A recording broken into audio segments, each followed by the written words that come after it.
꿈과 희망을 이라는 슬로건을 가지고 드림 콘서트를 쭉 진행해 왔는데 지금은 많이 바뀌었을 거예요. 드림 콘서트를 제일 처음에 만들 때는 중고등학생들 중간고사가 끝나고 나면 그동안 되게 시험이나 뭐 여러 가지 스트레스로 인해서 억압받았다 그러나 아니면 뭐 뭔가 좀 표출을 하고 싶은데 그런 계기를 드림 콘서트를 만들자 그래서 5월 셋째 주, 넷째 주에 보통 드림 콘서트를 진행을 했었고요. 2001년도부터 2008년도까지 총 제작 감독 역할을 하면서 되게 많은 청소년들을 만났습니다. 그 당시만 하더라도 드림 콘서트 진행하면 한 5만 명 정도의 관객이 왔었거든요. 저희 회사는 2006년도에 이제 어떤 생각을 가졌었냐면 국내에서 이제 공연을 하는 게 되게 좀 한계점이 있다. 공연의 성공이라는 게 되게 모호하잖아요. 기획자 입장에서 보면 공연의 성공에 포커스를 어디다 둘 것이냐가 되게 좀 중요한 것 같아요. 관객의 입장에서 보면 공연이 정말로 재밌고 즐겁고 기억에 남는 그런 공연이 성공한 공연이라고 얘기할 수 있을 것 같고요. 사실 공연이라는 게 되게 찰나적인 한 번의 경험만 할 수 있는 일회성 이벤트이거든요. 기획자 입장에서 보면 첫 번째는 관객이 만족하는 공연을 해야 될 거고요. 두 번째는 또 저희는 아티스트라고 표현을 하는데 그러니까 무대 위에 올라가 있는 뭐 퍼포머라든가 아니면 가수 아니면 뭐 액터 여러 사람들이 만족할 수 있는 공연이 돼야 되는 거겠죠. 결과적으로 기획자 입장에서 보면 저희는 이제 단순히 관객들에게 티켓을 세일즈해서 그 안에서 제작비를 충당하고 올라가 있는 그 아티스트나 또 관계된 사람들한테 이제 비용을 지급을 하고 그다음 회사가 또 유지되려면 일정한 프로핏이 또 남아야 되는 거고 이런 복합적인 것들이 있기 때문에 어떤 것이 꼭 좋은 공연이다라고 얘기하기는 되게 좀 곤란하죠. 그러니까 3일체가 다 복합적으로 완성이 됐을 때 좋은 공연이다라고 얘기할 수 있을 것 같은데 2006년도에 김광신기라는 친구들이 데뷔를 하면서 해외에서 되게 많은 가수들이 들어와서 한국에서 공연을 하는데 우리는 왜 이렇게 주기적으로 아니면 뭐 일련의 과정을 통해서 월드와이드로 이렇게 나가는 공연이 없을까? 근데 2006년도에 우연히 이제 그 태국에서 MTV라고 뮤직비디오만 계속 이렇게 틀어주던 그 채널이 있었어요. 그래서 사실 이제 한국의 어떤 컨텐츠가 외국에 이렇게 소개되는 유일한 창구는 그 말씀드렸던 아리랑 TV, KBS 월드, 그 다음에 채널 V 그런 걸 통해서 아시아에 조금씩 지금은 우리들이 K-팝이라는 말을 하는데 그 당시에는 K-팝이라는 말은 없었고요. 태국에서 진행했었던 어떤 음악 프로 시상식이 있었어요. 갔는데 정말로 깜짝 놀랐어요. 굉장히 많은 사람들이 아주 열광을 하는 거예요. 동방신기라는 가수에 대해서. 또 되게 그런 생각을 했어요. 이 동방신기라는 되게 좋은 재원들을 데리고 전 세계를 돌아다니면서 공연을 할 수 있으면 좋겠다, 첫 번째. 근데 전 세계 사람들이 좋아할 만한 공연을 어떻게 만들 것이냐가 두 번째였었고요. 동방신기의 라이징 선이라는 노래가 나오고 저희가 이제 공연 기획을 준비를 했어요. 공연을 되게 잘 만들어야 되겠다. 어떻게 하면 관객들이 정말로 새로운 경험과 그다음에 잊지 못할 경험을 줄 수 있는 공연을 만들 것이냐 라는 고민을 되게 많이 했어요. 그때 이승훈 선생님이 말씀하셨던 게 공연의 마술을 좀 도입을 하면 어떻겠느냐, 착시를 이용한다든가 아니면 여러 장치를 이용을 해서 그래서 저희가 어떤 노력을 했냐면 일단 마술을 공연에 접목을 시키자. 어떤 형태로 접목을 시킬 것인가. 그 다음에 마술을 접목을 시키려고 하면 마술에 대해서 아는 사람이 있어야 되지 않나요? 데이빗 카퍼필드의 마술 장비 설계하고 디자인해 주신 분을 찾았어요.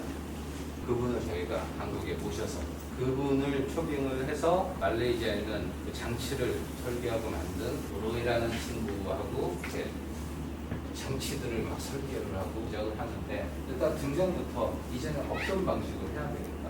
5개의 아무튼 장치물들이 내려왔다가 딱 올라가면 금방지기가 여기 5명이 딱 나타나는 방식. 두 번째는 바닥에 있던 무대가 공중으로 떠오릅니다. 이만큼 올라가면 위에서 천이 딱 내려요. 하나 둘 셋 하면 천이 다시 없어지고 여기서 퍼포먼스를 하던 동방지기 5명이 없어집니다. 이 공중에서 그러니까 반대편 중앙지기가 나타나요.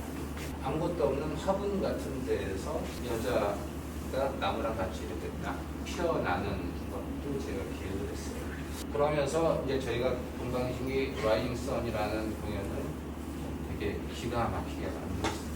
메이커가 우리나라 최초로 월드 투어를 시작을 하고요. 저희는 이걸 가지고 이 장치들하고 그다음에 무대 세트를 가지고 한국에서 진행했던 공연하고 똑같이 해외를 가게 되면 경쟁력이 있을 것이다 라는 생각을 가지고 이제 태국을 갔어요. 현지 언론이 난리가 났습니다. 8만 명 정도가 동방신기 기자회견을 보겠다고 죄다 모여 있는 거예요. 그러니까 그거는 첫 번째 컨텐츠가 너무 좋았기 때문에 말레이시아에서도 난리가 났었던 거죠. 그래서 저희가 좋은 공연을 만들면 관객들은 따라온다. 근데 그 당시만 해도 마케팅할 수 있는 방법이 전혀 없었거든요.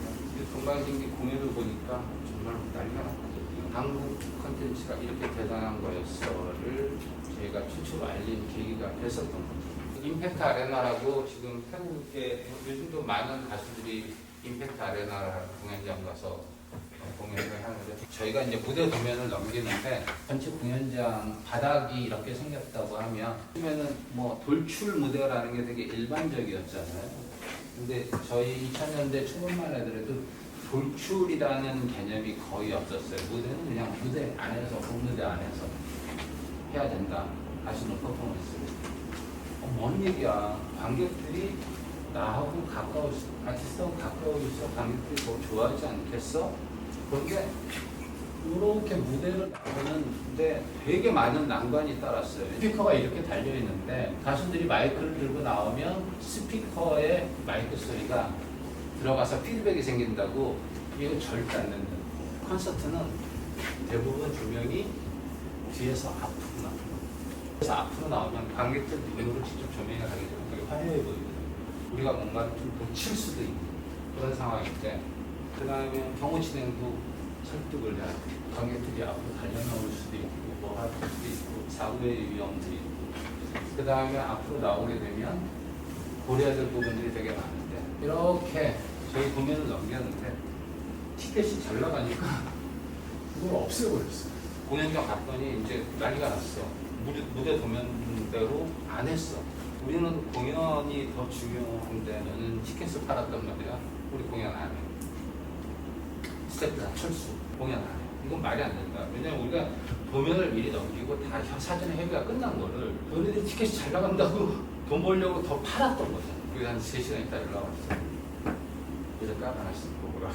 그래서 이제 저희 가서 공연을 하고 그랬었는데 지금은 가장 중요한 건 오리지널리티라는 생각을 지금은 변함이 없습니다. 드림메이커가 2006년도부터 본격적으로 해외에 진출을 하고 그리고 그 다음에 드림메이커가 있었던 건 거의 최초였고요. 드림메이커는 계획을 잡고 하는 기획팀이 있고 콘텐츠 유통을 담당하는 사업팀이 있고요. 무대를 디자인하고 이러는 디자인팀이 있고 그다음에 무대 감독들. 드림메이커라는 회사는 모든 걸 갖추고 있는 회사예요. 대부분 아웃소싱을 하는데 저희는 인하우스에서 대부분 해결을 하려고 가장 필수적인 인력들은 채용을 하고 트레이닝을 시킵니다.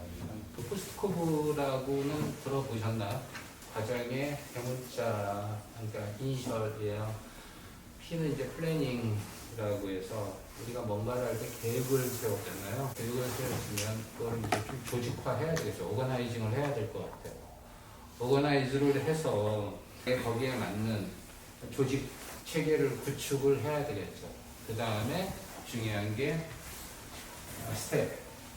스태프를 적절하게 구성을 해야 되고요. 그 다음에 트레이닝을 시켜야 됩니다. 그 스태프들을 트레이닝을 시켜야 되고 그 다음에 그런 과정을 거친 다음에 각각의 분야별로 조정을 해줘야 되죠. 코디네이팅을 해서 각각의 이해관계들을 절충을 하고 조정을 해주는 과정을 거쳐야 됩니다. 그 다음에 오퍼레이팅을 해야 되겠죠. 적절하게 내가 그걸 운영을 하고, 그 다음에 마지막은 버젯이에요. 예산 관리를 잘 해서 뭔가를 해야 되는 게 이제 가장 기본적인 게 모든 일에 기본이 되는 것 같아요. 다음 기회가 또 한 번 주어진다고 여러분들에게 좀 실질적으로 도움이 되는 그런 말씀을 드립니다.